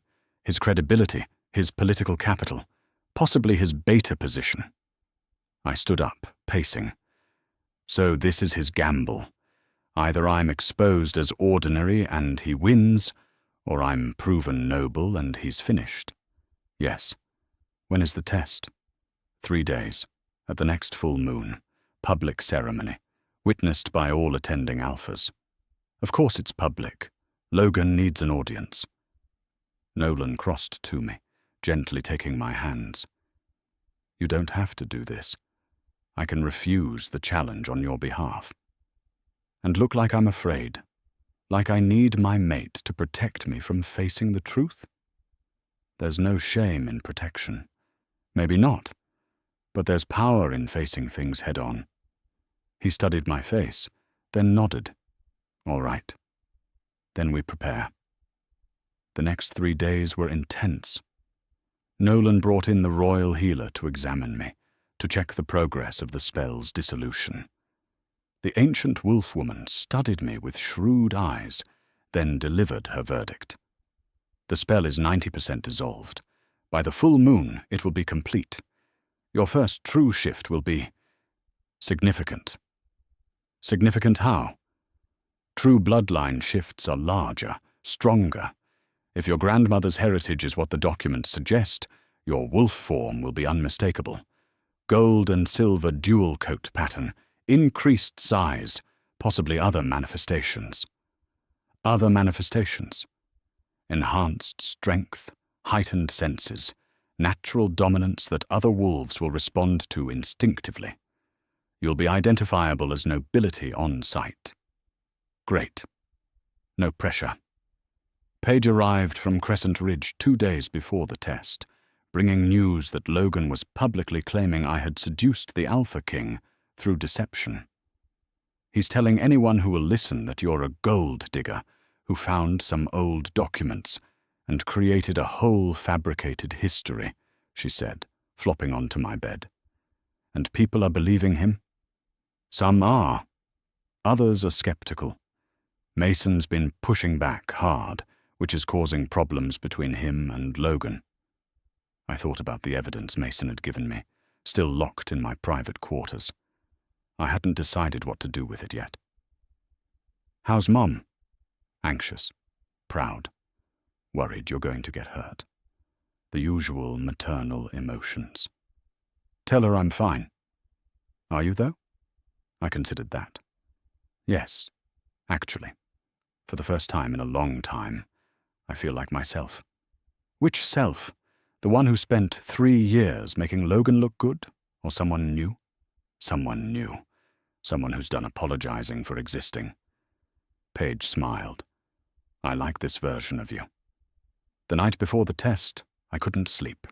I stood at my window, looking out over the palace grounds, feeling my wolf pace restlessly inside. Tomorrow, everyone would see the truth. Tomorrow, the last of the spell would break. Tomorrow, I would shift into my true form for the first time. I was terrified. Can't sleep either. Nolan stood in the connecting doorway between our quarters. He had given me my own space, but we had taken to spending evenings together, talking, learning each other. Thinking too much. He came to stand beside me, both of us looking out at the moonlit grounds. What if I'm wrong? I asked quietly. What if all this investigation, all these documents, all this hope, what if tomorrow proves I'm exactly what everyone thought I was? Ordinary. Human-touched. Nothing special. Then you're still the woman who asked me to claim her in a garden without knowing what I could give. You're still someone who walked away from a situation that was destroying her. That's not ordinary, Noelle. But it's not the grand heritage everyone is expecting either. Grand heritage is just bloodline. It's what you do with it that matters. I leaned against him slightly, grateful for his solid presence. You're being very philosophical. I'm trying to distract you. Is it working? Not really. I laughed despite myself. At least you're honest. Always. Even when honesty is inconvenient. We stood in comfortable silence for a while. The bond between us hummed steadily, warm and certain. Nolan. Yes? If tomorrow goes badly, if the test shows I'm nothing special, will you regret claiming me? He turned me to face him, his hands gentle on my shoulders. Listen to me carefully. I claimed you because you were brave enough to ask, because you looked at a stranger and saw possibility instead of calculation, because in that moment you were the most honest person I'd ever met. He touched the claiming mark on my neck, his fingers warm. This bond isn't conditional on your bloodline. It's not dependent on what the council thinks or what Logan claims or what some ancient blood test reveals. You're my mate. That's permanent. Even if I'm nobody? You're not nobody. You're Noel. That's the only identity that matters to me. I kissed him then, pouring 3 days of anxiety and hope and fear into it. He responded immediately, pulling me closer, the bond between us flaring with warmth. When we finally pulled apart, he rested his forehead against mine. Whatever happens tomorrow, we face it together. Together, I agreed. The morning of the blood test dawned clear and bright, perfect weather for a public ceremony. I dressed carefully in formal attire provided by Nolan's staff, deep blue, elegant, appropriate for a royal mate. My claiming mark was visible at my neck, silver white and impossible to miss. Paige helped with my hair, her hands shaking slightly. You're going to be amazing, she said, or I'm going to be a complete disaster. Either way, I'm proud of you. The ceremony was held in the Grand Council chamber of the Summit Hall. Every alpha in the region was there, along with council members, pack representatives, and curious onlookers who had heard the rumors and wanted to see the truth for themselves. Logan stood at the front, beside Talia. He looked confident, satisfied, like this was already decided in his favor. Nolan appeared at my side, offering his arm. I took it gratefully, letting him walk me into the chamber. The room fell silent as we entered. Hundreds of eyes tracked our movement, assessing, judging, waiting. The blood test ceremony was ancient, conducted by a council elder who looked old enough to have personally witnessed its invention. "Noel Mills," the elder said, his voice carrying across the silent chamber. "You stand accused of false claims regarding your bloodline. Do you submit to this test willingly?" "I do." "And do you understand that the results, whatever they may be, will be witnessed by this assembly and recorded in council archives?" "I understand." The elder gestured to the ceremonial bowl in the center of the chamber. Inside burned a small flame, sustained by magic, calibrated to read blood resonance. "Approach and present your hand." I walked forward, acutely aware of every eye on me. Logan watched with barely concealed anticipation. Talia's expression was harder to read, not triumph, something more like resignation. Mason stood in the back, his face carefully neutral. My mother had come, despite my protests. She stood with Paige, both of them looking terrified. The elder took my hand, positioned it over the flame, and made a small, precise cut on my palm. 3 drops of blood fell into the fire. For one suspended moment, nothing happened. Then the flame went out completely. Total darkness in the bowl. Gasps echoed through the chamber. The flame reignited, gold and silver, burning together, brighter than any flame should burn, The gold warm as sunlight, the silver cool as moonlight, intertwined and inseparable. The chamber erupted into chaos. The elder stumbled back, his face draining of color. "That's impossible. That bloodline was extinct."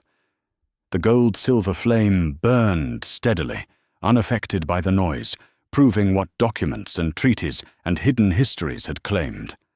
I was descended from original nobility, the ancient bloodline that founded the first packs, rarer than Nolan's own heritage. Logan's face had gone white. Talia had turned away, her shoulders tight. My mother was crying, her hands pressed over her mouth. And Nolan was watching me with an expression that combined pride, satisfaction, and something that looked like vindication. The royal historian, an ancient wolf who served the council, pushed forward through the crowd. "Gold and silver dual flame," he said, his voice shaking slightly. "The mark of the Ashford line. Original bloodline, true nobility. This hasn't been seen in 3 generations." He turned to address the chamber. "By ancient law and witnessed testimony, Noel of the Mills family, descended from Eleanor Ashford, is confirmed as bearing original bloodline heritage. All claims of false identity are hereby dismissed." The chamber was still in chaos. Alphas were shouting questions, council members were arguing, and someone in the back was demanding an investigation into how this bloodline had been hidden for so long. Through it all, Logan stood frozen, watching his entire plan collapse in real time. I walked over to him slowly. He didn't move as I approached, just stared at me like I was something he didn't recognize. "You rejected me," I said quietly, just loud enough for him to hear over the noise, "because you thought I was too weak for your bloodline." I leaned closer, letting him see the gold-silver flame still burning in the ceremonial bowl behind me. "Turns out you were right. We weren't matched. My bloodline was always too strong for yours. You just didn't know it." I turned and walked away, leaving him standing alone while the council began formal proceedings to investigate the protection treaty and its terms. Nolan met me at the edge of the chamber, offering his hand. "Ready to leave?" "More than ready." We walked out together, and this time everyone was watching me differently. Not with pity or dismissal or calculation, with recognition. I was Noel of the Ashford line, confirmed by ancient blood test and witnessed by the council. I was a woman who had been hidden, suppressed, and deliberately kept powerless for 3 generations. And I was done apologizing for existing. The true reckoning was just beginning. The celebration after the blood test felt surreal. Nolan's palace staff had prepared a formal dinner, but I couldn't eat. My mind was still reeling from the chamber, from the flame, from Logan's expression when he realized what he had rejected. I excused myself early and retreated to the palace gardens, specifically to the section that reminded me of the garden where everything had changed that night at the summit. I needed to think. My wolf was fully awake now, the spell completely dissolved. I could feel her presence in my chest like I never had before. Strong, certain, powerful. She wanted to shift, wanted to run, wanted to test the limits of what we now were. But I wasn't ready yet. I needed to process first. "I thought I'd find you here." I turned to find Nolan approaching, carrying 2 glasses of wine. He offered me one without speaking, and we stood together under the stars. "How do you feel?" he asked after a moment. Overwhelmed, vindicated, angry, relieved, terrified. That's a lot of feelings. It's been a lot of day. He smiled slightly. "Fair point." We drank in silence, and I was grateful he didn't try to fill it with meaningless comfort. Nolan had learned over the past weeks that I needed space to process, time to work through things on my own terms. But there was something I needed to ask him. Something that had been building since the blood test. Since seeing that flame burn gold and silver.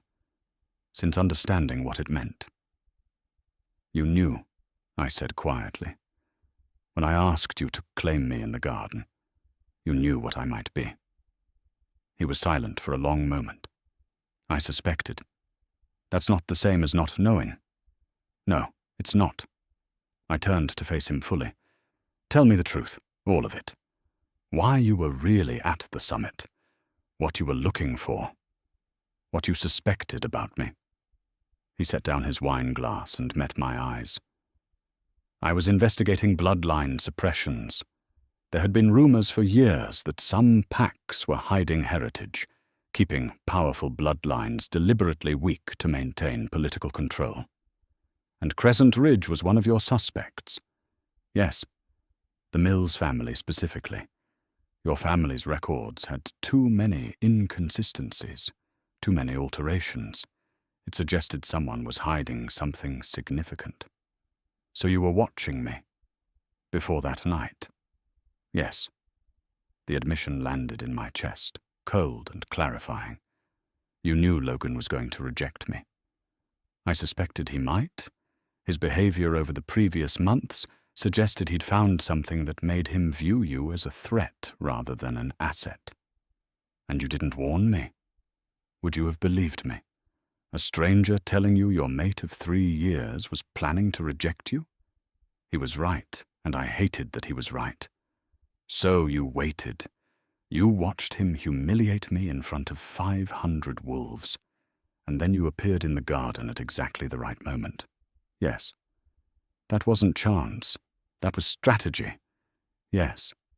The honesty was brutal, but I had asked for it. Why? Because I needed the rejection to happen. It was the only way to break the suppression spell. If Logan had bonded with you permanently, the spell would have stayed intact. You would have spent your life never knowing what you were. So you let me get hurt to break a spell. I let nature take its course. Logan made his choice. I just made sure I was there when you made yours. I wanted to be angry, wanted to rage at him for treating my pain like a tactical opportunity. But the calculating part of my brain, the part that had spent 3 years navigating Crescent Ridge politics, understood exactly what he'd done. He had played a long game, positioned himself perfectly, waited for Logan to make the move that would free me. You could have told me, after the claiming, before I learned the truth. You could have explained everything. I could have, but you weren't ready to hear it. You needed time to discover the truth yourself, to feel the spell breaking, to understand what you were becoming. So you manipulated me. I gave you space to choose. There's a difference. Is there? He moved closer, his expression serious. Noelle, I'm not going to apologize for ensuring you learned the truth. I'm not going to apologize for being strategic about breaking a spell that had kept you powerless for your entire life. But I am sorry that it meant watching you get hurt. Are you? Or are you just sorry it was necessary? Both. It can be both.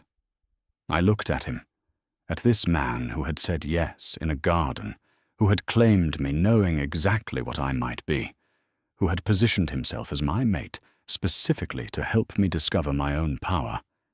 Did you claim me because you wanted me, or because you needed the air? The question I had been avoiding for weeks finally spoken aloud. Nolan was quiet for a long moment. When he spoke, his voice was steady. If I had needed an heir, I would have arranged a political bonding years ago. The council has been pushing me to since I took the throne. They've presented me with dozens of suitable candidates, powerful bloodlines, strong alliances, politically advantageous connections. He reached up, gently touching my face. I said no to all of them, because a mate isn't a political strategy. It's a person, and I wasn't going to bind myself to someone just because it made sense on paper. Then why me? Because you asked. Because you were brave enough to propose to a stranger in a garden while your world was falling apart. Because you didn't know what I could give you, and you asked anyway. But you knew what I could give you. You knew about the bloodline. I suspected about the bloodline. I didn't know about you. Not until that moment in the garden when you looked at me and asked me to choose you. He pulled me closer, his hands gentle on my shoulders. I claimed you because I wanted you. Everything else, the politics, the bloodline, the investigation, those are just details we're figuring out together. But this bond between us, this is real. I wanted to believe him. Goddess, I wanted to believe him. I spent 3 years with someone who kept secrets from me, who made decisions about my life without telling me. I can't do that again. I know. So if we're doing this, really doing this, I need complete honesty. No more strategy, no more tactical patience, no more information you're holding back because I'm not ready to hear it. All right. I mean it, Nolan. Full transparency or I walk. I understand. And I agree. I searched his face, looking for signs of deception or calculation. All I saw was sincerity. There's something else I need to know. The blood test showed original bloodline, gold and silver flame. What does that actually mean? In practical terms? He gestured to a nearby bench, and we sat together under the stars. Original bloodline means your ancestors were among the founding wolves, the first alphas who organized packs, established territories, created the structure we still use today. Their bloodlines carried natural dominance, enhanced abilities, and the capacity to challenge any existing power structure. So I could challenge for territory if I wanted. Theoretically, yes, though it's more complicated than that. Modern pack politics don't operate purely on bloodline strength anymore. But Logan knows I could challenge him? Yes, which is why he's terrified. I thought about Logan's face in the council chamber, watching the gold-silver flame burn. Good. Let him be terrified. Let him understand what he threw away. Nolan smiled slightly. There's the woman I claimed in a garden. She was always here. She just needed permission to be angry. You don't need permission to feel anything. I did with Logan. He wanted me calm, grateful, useful. Never angry, never demanding, never inconvenient. I'm not Logan. No, you're not. We sat in comfortable silence for a while, the garden peaceful around us. What happens now? I asked eventually. Now you decide what you want. Territory position, council seat, or just private life as a royal mate. The choice is yours. What do you want? I want you to choose whatever makes you happy. I leaned against him, feeling the solid warmth of him, the steady presence that had become familiar over the past weeks. I don't know what makes me happy yet.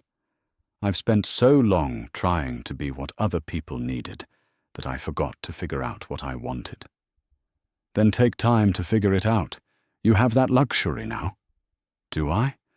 Or are there political expectations, council requirements, traditional obligations? Noel. He turned me to face him. You just proved you carry original bloodline. You outrank half the council. If anyone has expectations, they can keep them to themselves until you're ready to care. You say that like it's simple. It is simple. You're my mate. You're powerful in your own right. And you get to decide what you do with that power. Anyone who has a problem with that can take it up with me. Despite everything, I laughed. Very romantic. Marry me and I'll threaten anyone who bothers you. I'm practical, not poetic. I noticed. He pulled me closer, his arms warm around me. The mate bond hummed between us, steady and certain. "I meant what I said in the garden," he said quietly. "I don't take back yes. You're my mate, that's permanent. Everything else we'll figure out as we go. Even when I'm angry with you? Especially then. Even when I make choices you don't agree with? Yes. Even when I'm difficult and complicated and still figuring out who I am? Noelle, if I wanted simple and uncomplicated, I would have bonded with one of the council's carefully selected candidates. I wanted you. Difficult, complicated, extraordinary you. I kissed him then, slow and certain, feeling the bond between us strengthen. When we pulled apart, I rested my forehead against his. "I'm staying," I said quietly. "Because of duty?" "No, because I choose to. Because you're the first person who saw me as more than useful. Because you said yes without conditions. Because I think, maybe, possibly, I'm falling in love with you." His arms tightened around me. "Only possibly. I'm being cautious. Old habits. Fair enough. For what it's worth, I'm definitely, completely falling in love with you. Only falling, not already there. I'm being cautious. New habits." I laughed, and it felt good. Genuine. The first truly light moment I'd had since that night at the summit. "We're a mess," I said. "We are, but we're a mess together." "Together," I agreed. We sat in the garden until late, talking about everything and nothing, about his childhood as a prince, about my years in Crescent Ridge, about dreams we'd set aside and futures we might build. And for the first time since Logan's rejection, I felt something like hope. Not hope for grand destiny or political power or proving people wrong. Just hope for a life I chose for myself, with a mate who wanted me to be extraordinary. That night, I shifted for the first time into my true form. In the palace's private training grounds, under the full moon, with Nolan watching from a respectful distance, I let go. The shift was instant and total. No pain, no struggle, just transformation. I was massive, larger than any wolf I'd ever seen. My coat was exactly what the blood test had promised, gold and silver, intertwined and beautiful, marking me as original bloodline. I felt power I'd never experienced. Strength, speed, senses sharpened to an incredible degree. My wolf was fully present, no longer suppressed, no longer hidden. I looked at Nolan. He had shifted too, his own wolf impressive, but noticeably smaller than mine. He dipped his head in a gesture of recognition. Not submission, alphas didn't submit, but acknowledgement, respect. My wolf rumbled with satisfaction. "Home," she seemed to say. "Finally home." We ran together through the palace grounds. Two wolves testing their strength, their speed, their compatibility. And when we finally shifted back to human form at dawn, breathless and exhilarated, I knew with absolute certainty that I had made the right choice in that garden. Not the strategic choice, not the calculated choice, the honest choice. The brave choice. The choice that was entirely, completely mine. The council investigation into Crescent Ridge's protection treaty took 6 weeks.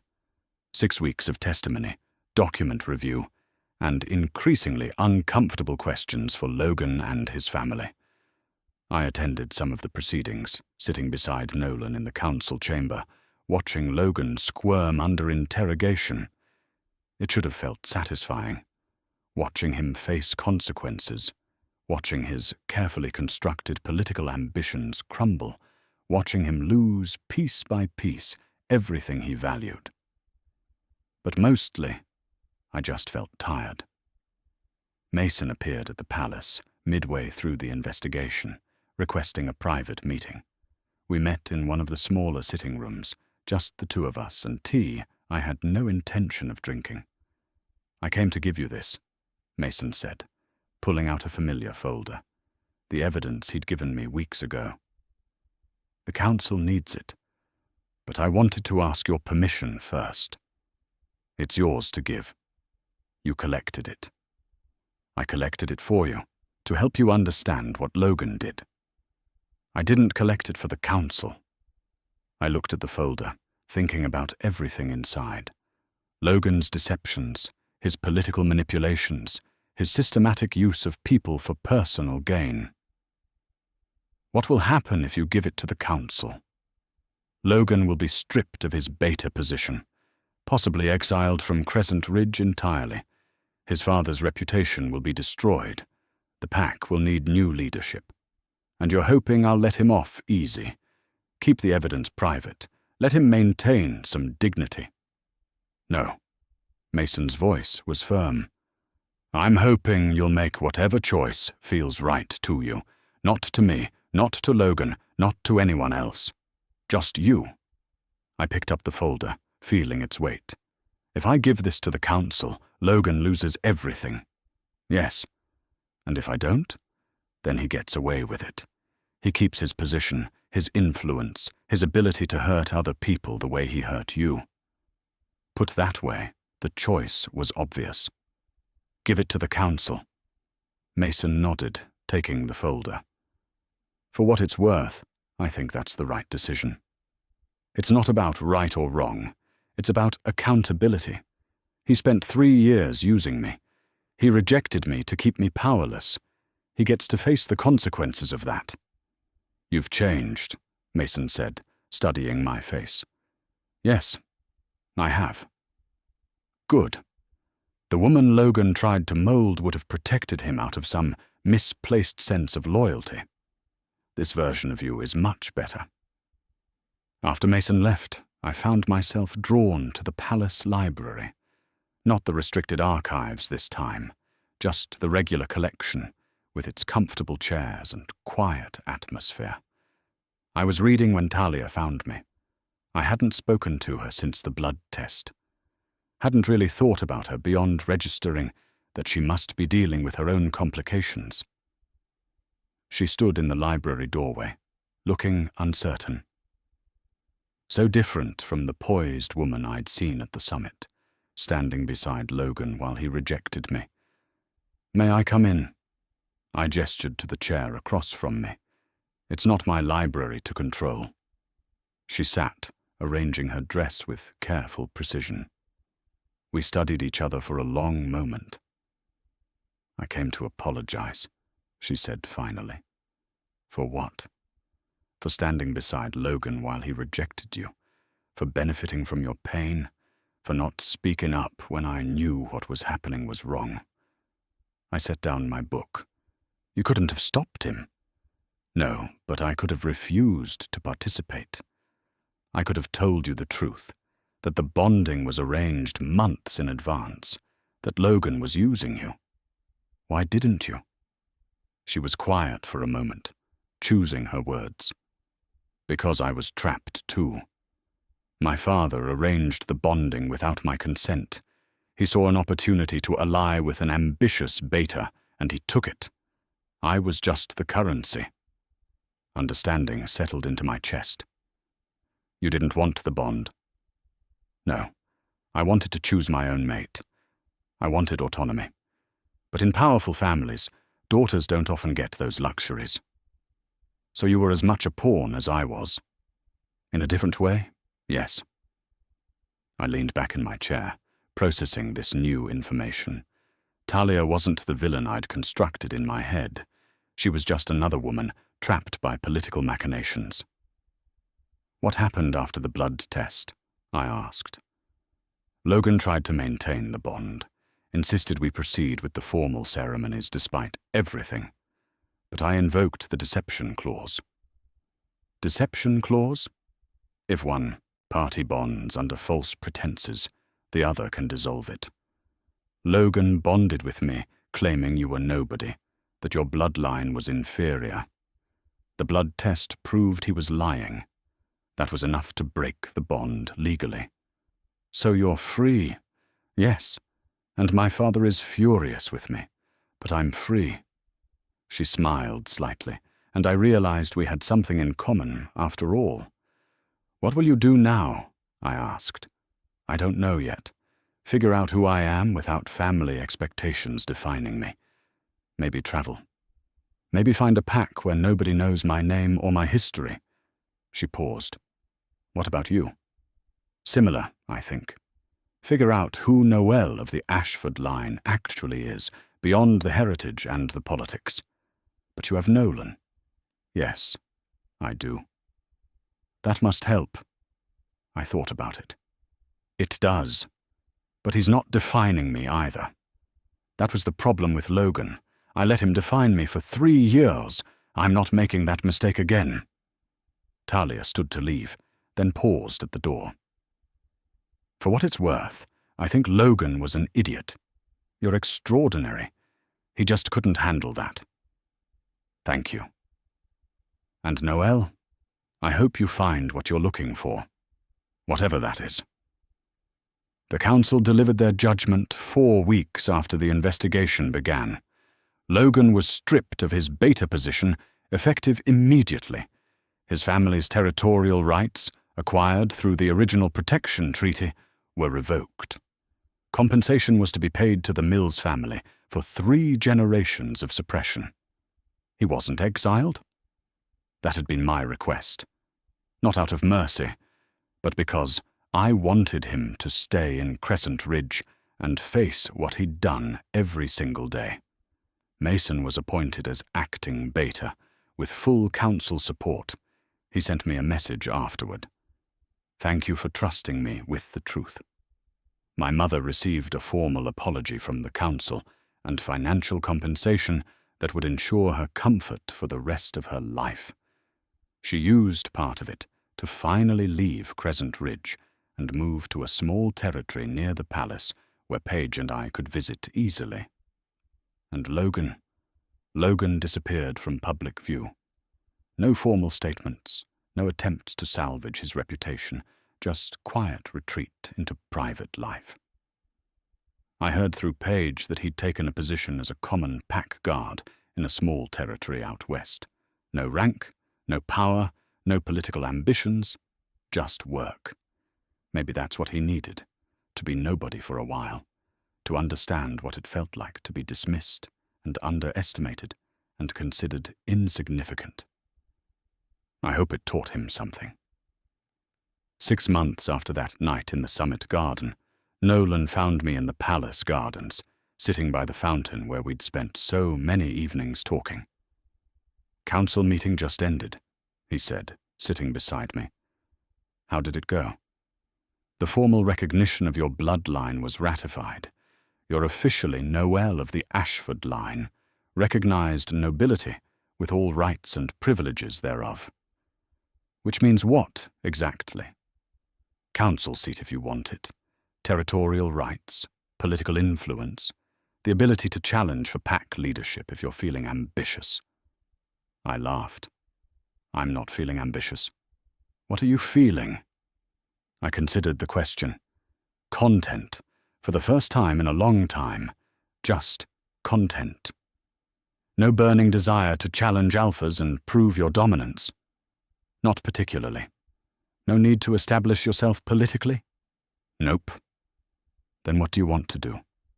I looked out over the gardens, at the peaceful evening light, at the life I was building slowly and carefully on my own terms. I want to help others like me, wolves who've been suppressed, hidden, told they're less than they are. I want to create a system for identifying bloodline suppressions and breaking them safely. That's ambitious. No, that's necessary. I spent 24 years not knowing what I was. Nobody should have to live like that. Nolan smiled, that warm expression I'd come to cherish. So you want to become a professional spellbreaker? Something like that. I can arrange council funding for that. Research division, formal recognition, whatever you need. I don't need funding. I need independence. If I do this through the council, it becomes political. I want it to be personal. All right, what do you need from me? I turned to face him fully. Support, not financial, not political, just support. The space to figure this out myself, make mistakes, find my own path. You have it, always. And honesty, complete transparency about council business that might affect my work. Done. And patience, while I continue figuring out who I am without the suppression spell. Noel. He took my hands gently. You could tell me you want to spend the next year doing absolutely nothing but reading in the library, and I'd support that. You don't need to justify your choices to me. I spent 3 years justifying my existence to Logan, old habits. Then make new habits, with me. I kissed him, slow and certain, feeling the bond between us hum with warmth. I love you, I said when we pulled apart. I love you too. Not falling anymore, definitely there. Same.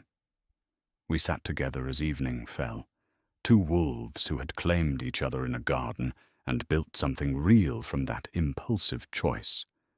I thought about Logan sometimes, about 3 years of my life that felt like they belonged to someone else now, about the woman I'd been, careful, strategic, always calculating her value. I didn't miss her, but I understood her. She did what she needed to survive. Now I was doing what I needed to thrive. The Lost Princess narrative was good drama. People loved telling the story, how I'd been hidden for 3 generations, how a rejection broke the spell, how I'd claimed the Alpha King in a moment of defiance. But that wasn't really my story. My story was simpler than that. I was a woman who spent 3 years being told she wasn't enough, who believed it, who made herself smaller and smaller, trying to fit someone else's definition of valuable. Until one night, standing in a garden, dripping with rain and rage and relief, I met a stranger and made a choice entirely for myself. Not the strategic choice, not the safe choice, the honest choice. And everything that came after, the investigation, the blood test, the council proceedings, the political upheaval, all of it was just details. What mattered was this. I chose myself. I chose to walk away from someone who diminished me. I chose to risk everything on a question asked in the dark. And I chose to keep choosing myself every day after. That was the story that mattered. Not the bloodline, not the magic, not even the happily ever after with the Alpha King. Just the choice. The brave, terrifying, extraordinary choice to be exactly who I was, without apology. And as I sat in the palace gardens with Nolan's hand in mine, and my wolf, finally, fully at peace in my chest, I knew with absolute certainty I had made the right choice.